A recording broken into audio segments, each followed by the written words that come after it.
আজকে তোমাদের সঙ্গে শেয়ার করে নেব একটা খুব ভালো রেসিপি। এটা হলো চিংড়ি মাছের চিলি।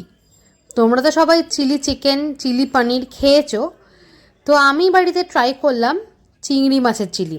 চলো দেখাই তোমাদের কি করে রান্না করেছি। তো প্রথমে capsicum, yellow bell pepper, red bell pepper আর পেঁয়াজ ডুমো ডুমো করে কেটে নিতে হবে। কি ভালো লাগছে দেখো প্ল্যাটারটাকে। তারপরে চিংড়ি মাছগুলোকে হালকা করে ভেজে নিতে হবে। হালকা করে ভাজবে, নাহলে শক্ত হয়ে যাবে।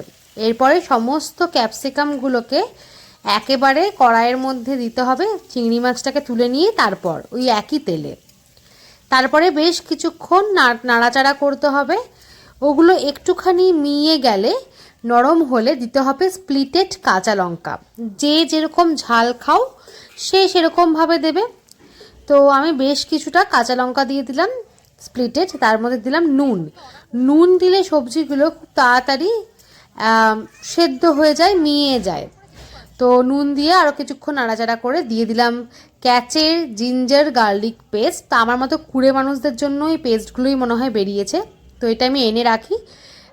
আর আমি ইউজ করেছিলাম চিংসের চিলি চিকেন মশালা মিক্সটা, তো এটাই আমি ইউজ করেছি। তাহলে আলাদা করে সেরকম কিছু মানে সস দিতে হয় না। এটাকে একটু জলে গুলে রাখতে হয়, তারপরে এটাকে দিয়ে দিলেই গ্রেভিটা একদম থকথকে, যেরকম চিলি চিকেনের গ্রেভি হয় সেরকমই হয়ে যায়।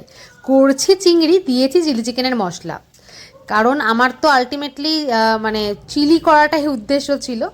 তারপরে দিয়ে দিলাম একটুখানি সস, এটা হলো টমেটো সস। আর কোনো সস দিইনি, কারণ অলরেডি ওই মশলাটাতে সমস্ত সস টস মানে মেলানোই থাকে, আর কিছু দিতে হয় না।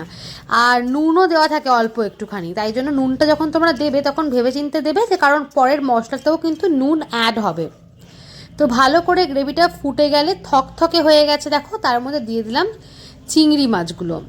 এবার চিংড়ি মাছগুলোর সঙ্গে ভালো করে গ্রেভিটাকে মিশিয়ে নিতে হবে।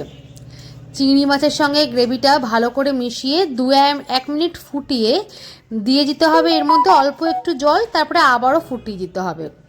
তারপরে শেষে আমি অ্যাড করেছি পেঁয়াজ পাতা।